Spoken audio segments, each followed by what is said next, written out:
Hello friends, my name is Shivam from DevOps Schools and I will help you to enable your learning process in various technologies of DevOps, artificial intelligence, machine learning, big data and many more. This is our initiative to help you by sharing multiple tutorials and videos. And if you want any specific tutorials or any particular topic, then please do comment in the below comment section and I will help you with it. Also, please subscribe to our premium services on YouTube, which will give you access to more content and videos to enhance your knowledge about all these topics. Also, if you want me to help you with regards to the online trainings and classroom sessions by our qualified trainers, then please do write me at contact@devopsschool.com. Thank you. It doesn't have to maintain every time. Is it, your deployment is while deploying, you are making a choice of 4 AGs, but it is not that all your 4 AGs are always used, right? So your deployment is considering your high availability, what you want to provide. So considering that, you choose 4. Thanks. Your deployment is not telling you to have always 4 AGs at any given point in time.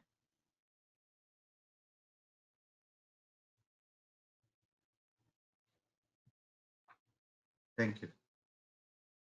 Yeah, no problem. All right, then let's talk about a little about CloudFormation. So to build these architectures, CloudFormation also can be useful, which will automate and simplify the task of repeated resources. If you have to create, you can automate that. So there are some groups of resources which you create on a repeated basis. You automate them. This CloudFormation is sort of a service which helps you to automate your resource creation. You can create a collection of related AWS resources, and you can provision them automatically by using CloudFormation templates in a very orderly manner. So this CloudFormation helps you leverage AWS products such as EC2 instances, EBS, SNS services, ELBs. So these services can be automated so that you can have you don't have to worry about configuring every time the resources. So once you create a template based on a specific configuration, CloudFormation will always create those resources for you. Okay. So there are two major components in CloudFormation. One is your what do you say, template. Template is something which is used for defining some resources in a JSON format. You define what resources you want, whether it is an EC2 instance or S3 bucket or ELB. You define that, and you can create stacks. Stack is a collection of AWS resources. Using these two components, you can create your automation. You create a template and a stack, and you can create a collection of those templates by stacks, and you can deploy them anywhere. So let's look at some example questions in this. You are planning to use CloudFormation to deploy a Linux EC2 instance in 2 different regions using the same base AMI, Amazon Machine Image. Okay. So how can you do this using CloudFormation? So the highlights here are you have to do it across 2 different regions. Let me highlight that for you. You have to do across 2 different regions, and the base image is same. So now here are the options. Use 2 different AWS CloudFormation templates, since AWS CloudFormation templates are region specific. Now you have to know that. You may have to know this before I answer this, whether AWS CloudFormation templates are really region specific or not. Okay, that's the knowledge which you have to carry here. Use mappings to specify base image, base AMI, since AMI IDs are different in each regions. Okay. Use parameters to specify base AMI, since AMI IDs are different in each regions. AMI IDs are identical across regions.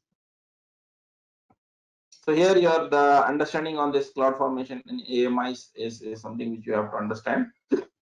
You have to have that understanding here. Definitely for the first answer is first choice. Sorry, first choice is not correct. Sorry. Because a region specific is not required. You don't have region specific templates. Templates are common. AMIs are common. I mean, you may not use parameters also because parameters are for inputs to AMIs. But AMI IDs can be simply mapped. Okay. So the answer is this B. The last answer is also not right because that's the it says that AMIs are identical across regions. AMI IDs are not identical across regions. AMI IDs are different across different regions. So you have to choose this B answer, which says you have to map the base image AMI because AMI IDs are different in each region. So how do they specify the different regions while running the CloudFormation? So the requirement is that your EC2 instances are deployed in 2 different regions. Okay. So that's the requirement in this question. So based on that requirement, I am coming to this solution.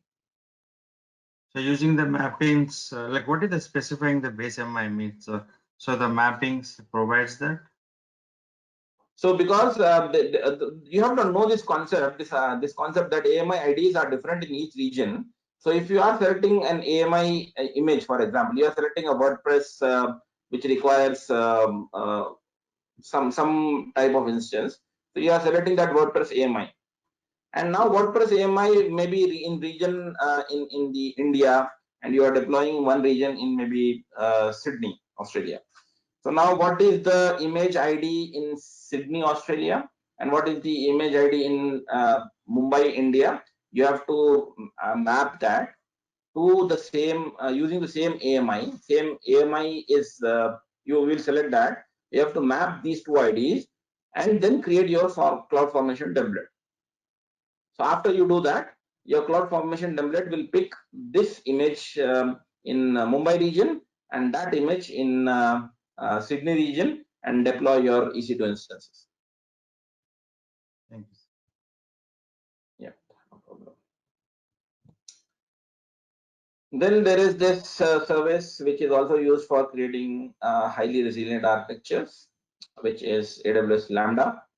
And what is Lambda? Lambda is a fully managed compute service.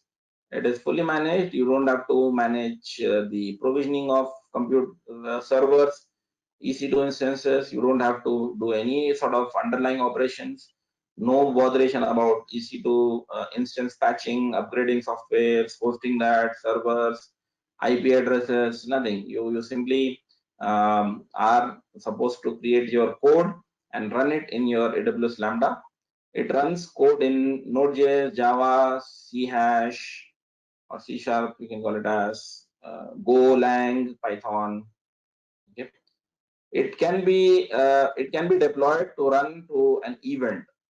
Let's say you want to run a Lambda execution on an event. Maybe your file is stored on S3, and after the file is stored on S3, Lambda should trigger and do something to that file. You can do that to response of an event. Or you can also do your Lambda execution based on time-based intervals as well. You run code without managing infrastructure like EC2 instances. This is something which is beauty of Lambda. So now some questions on this topic now. How can I access output of print statements in AWS Lambda? Okay. How can I access output of print statements in Lambda? Can you connect by using SSH into Lambda? No, you can't. That's eliminated. Lambda outputs all data to S3 by default. No, that's not correct. It does not do that. So you have to know that CloudWatch is another service which is always there in Amazon AWS environment, which is used for monitoring logs. So you use CloudWatch logs. Print statements are not ignored. They are executed always. So this is the obvious choice. All right. Any questions so far?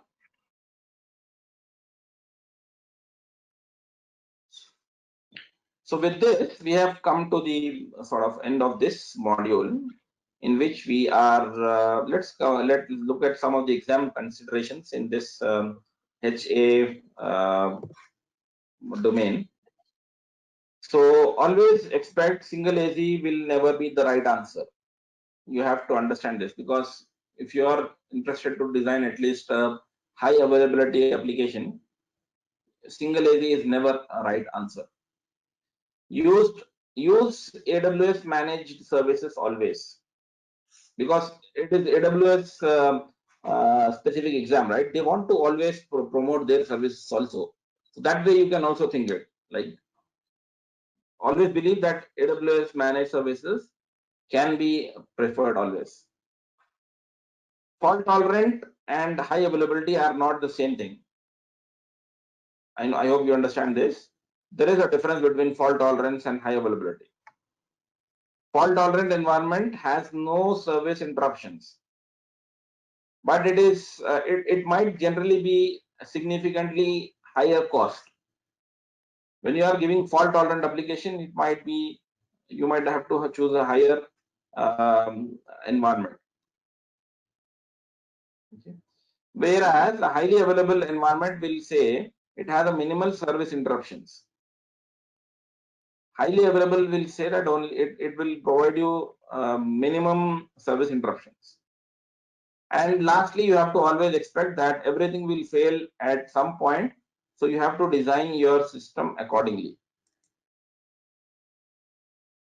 Okay. With that, we have come to conclusion of this domain, which is this domain, which is designing resilient architectures. Okay, domain 1, we have come to the conclusion of this. Let's take a small break of maybe 10 minutes, and we can connect back. If you have any questions, I'll take 2 minutes for answering questions. Any questions before we go for a break? So I just want to know what is the difference between the EFS and S3. So what is the high difference here? Yeah, so EFS is a file storage. It gives you block storage. It can be like your hard disk files, right? Like EBS, but you can think like EFS is scalable EBS. Got it? Okay. Whereas S3 is a block storage. It's an object storage. Sorry, it's an object storage where you cannot edit files on the fly. If you have to edit anything on S3, you have to upload a new file of that edited content. You cannot edit it on the fly. That is an object storage.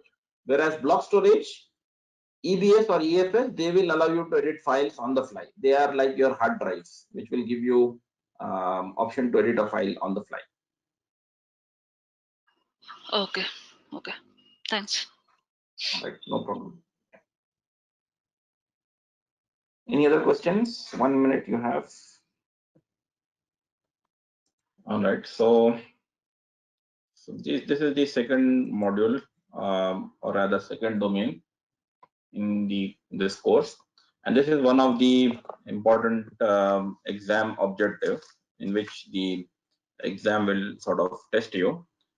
You may want to recollect the so the domain what we talked about firstly, that will have sort of 36% in the exam validation. So let's look at this course, this module 2, and what are this module's outlines. So this module will talk about the firstly we'll choose about what choosing right performance storage and databases. Right, then applying caching to improve performance, and design solutions for elasticity and scalability. These are the objectives in this module.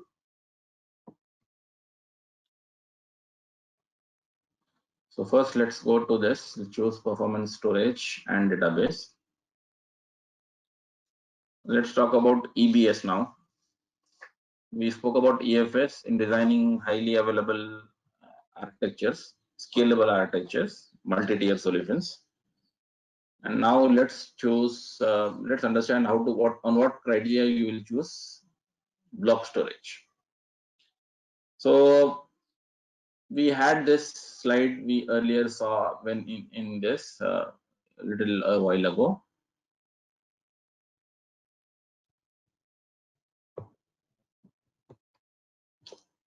Then Amazon S3 buckets.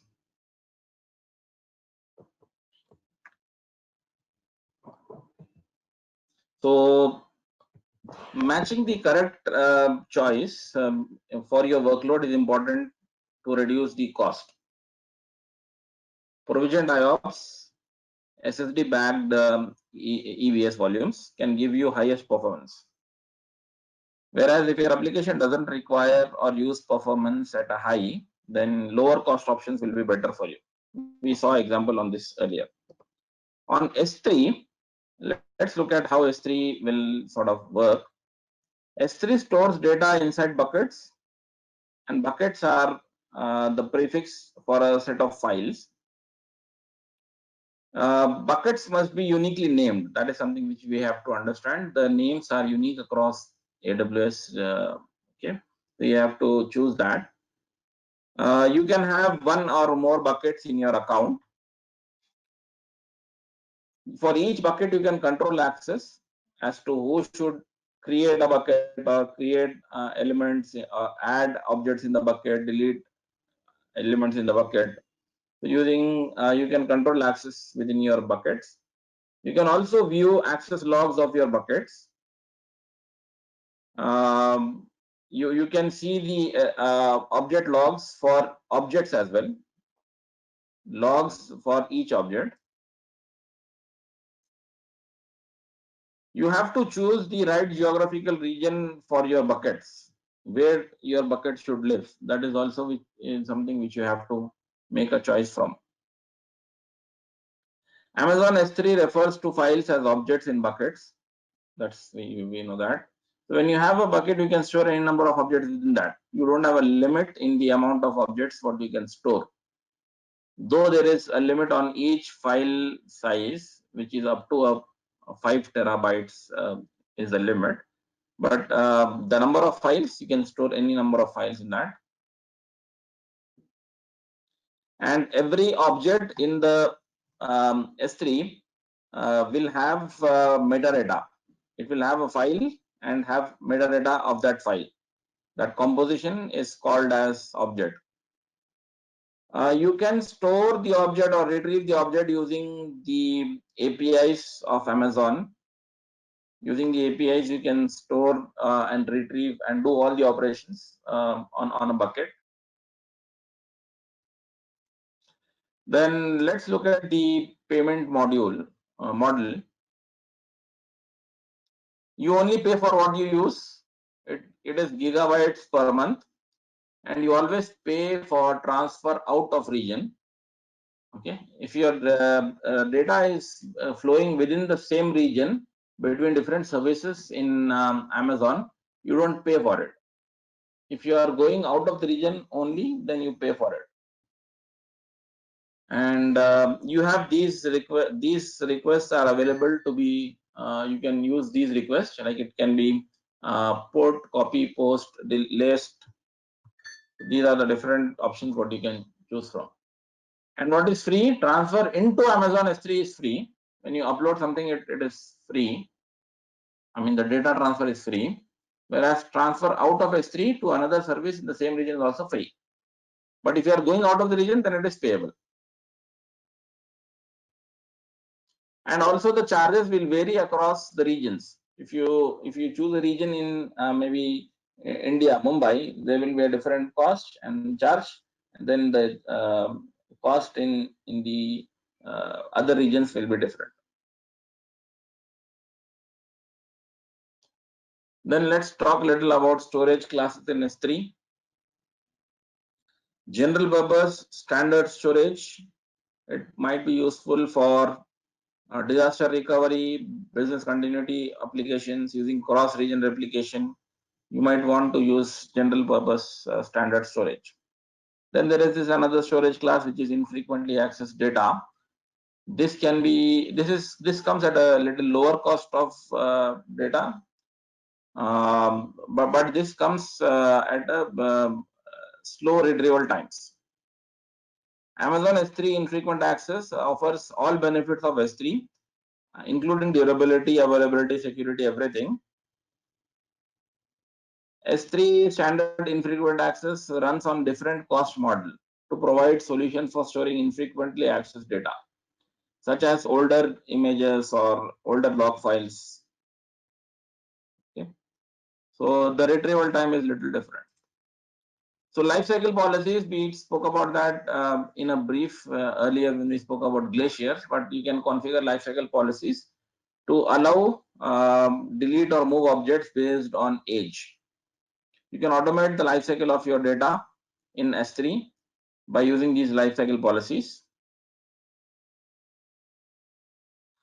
This reduces overall cost. So like you can do something like this. After 30 days, your standard access, you can use from standard to infrequent access.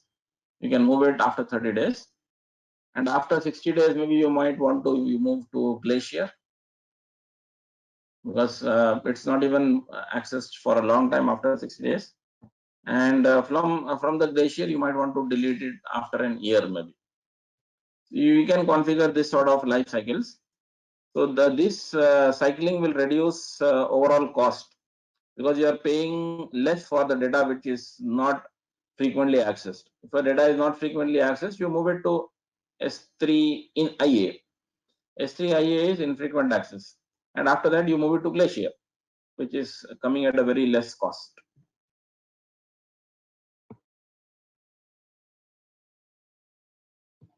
So let us look at a sample question on this objective. In what ways does Amazon S3 object storage differ from file storage? You had this question before we went for a break. What ways does S3 differ from block storage, from file storage? S3 allows storing, let's look at answers here. S3 allows storing an unlimited amount of objects, unlimited number of objects. Objects are immutable. The only way to change a single byte is to replace the object. All objects are replicated across availability zones. Objects are replicated across availability zones. So what are the correct two answers here? In what way S3 is different from block storage, EBS?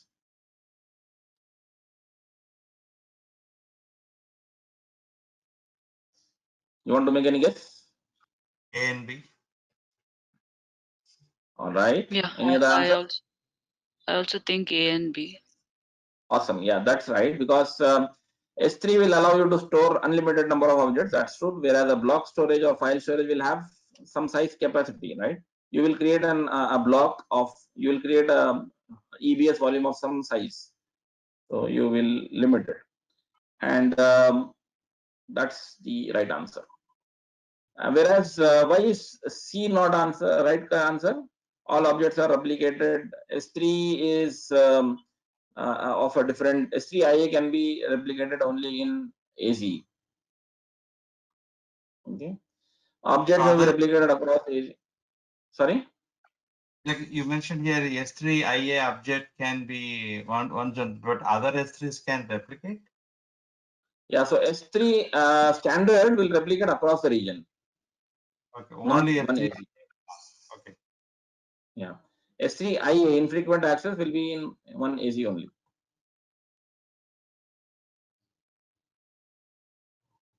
Okay. All right. Next question. Which of the following are features of EBS? Select two. Which of the following are features of EBS? Data stored on EBS is automatically replicated within an AZ. EBS data is automatically backed up to tape. EBS can be encrypted. EBS file volumes can be attached to more than one instance in the same AZ. Which of them are true with respect to EBS? AC. We need two answers. Let's eliminate the wrong answers. We never spoke about backup to tape. It doesn't happen automatically. That is eliminated. Then we spoke about that EBS is attached to one instance, right? So there is one wrong answer here, which states that EBS can be attached to more than one instance in the same AZ. You cannot do that. So you eliminate wrong answers, you have the right answers. EBS volumes can be encrypted, we know that, and they can be automatically replicated within AZ.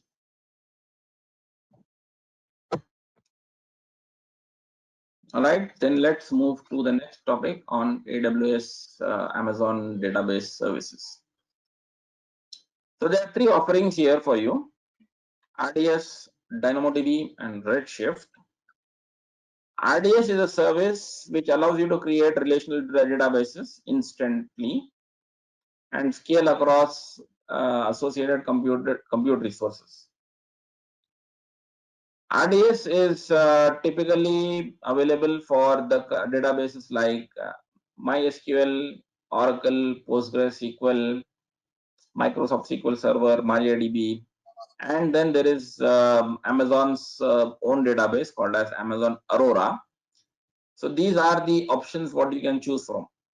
RDS is available as a managed service for these databases. And RDS is a fully managed service. It manages the database instance on your behalf. It performs all the low-level operations like backups, failover handling, maintaining the database software, upgrading, patching, blah, blah, blah. All that things are taken care by RDS. Okay, it is a fully managed relational database service for you. Whereas DynamoDB is a fully managed NoSQL database, which provides a fast and predictable performance with scalability. It provides highly scalable databases for you. It is a great fit for all applications that need consistent and some single-digit millisecond latency. If you want to have a single-digit millisecond latency for any scale of applications, DynamoDB is a right choice. It can be for any applications like mobile-based applications, web applications, gamings, IoT devices, etc.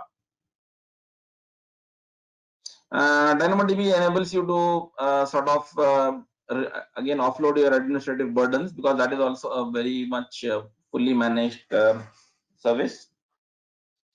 You don't have to worry about operating and scaling your databases manually. You don't have to worry about provisioning of hardware, setup, configurations, replication, patching. All that is offloaded and you are getting a fully managed service at your disposal.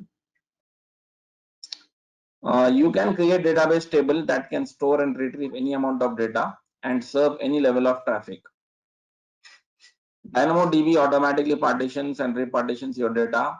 It also creates replications if you have a requirement to. And then Redshift is a sort of data warehouse solution, which is again a fully managed service from Amazon, which is fast, scalable, and give you a very cost-effective solution to analyze all your data across different data warehouses. It delivers 10 times faster performance than other data warehouse services. So this is used in big data requirements.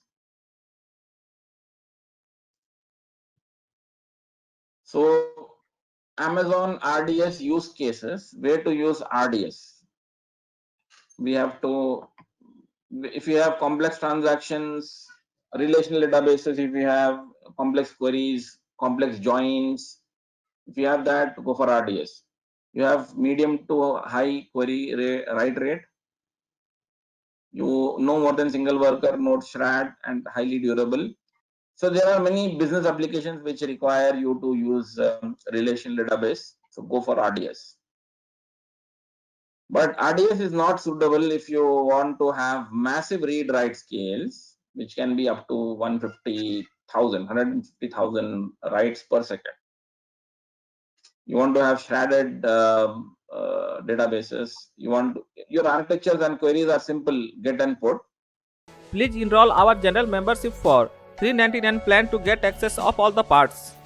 Along with that, you can access our other tutorials such as Docker, Ansible, Jenkins, Terraform, Splunk, AWS, Azure, and various other DevOps related premium tutorials with our channel membership. If you would have any issues with our channel membership, you can drop an email to us at contact@devopsschool.com, or you can also unsubscribe from channel membership anytime if you don't want to continue or did not like the video. To get our channel membership, click onto the join button, select the $399 plan and grow your skills immensely. Please be kind enough to like it, and you can comment any of your doubts and queries. We will reply to them at the earliest. Thanks for watching.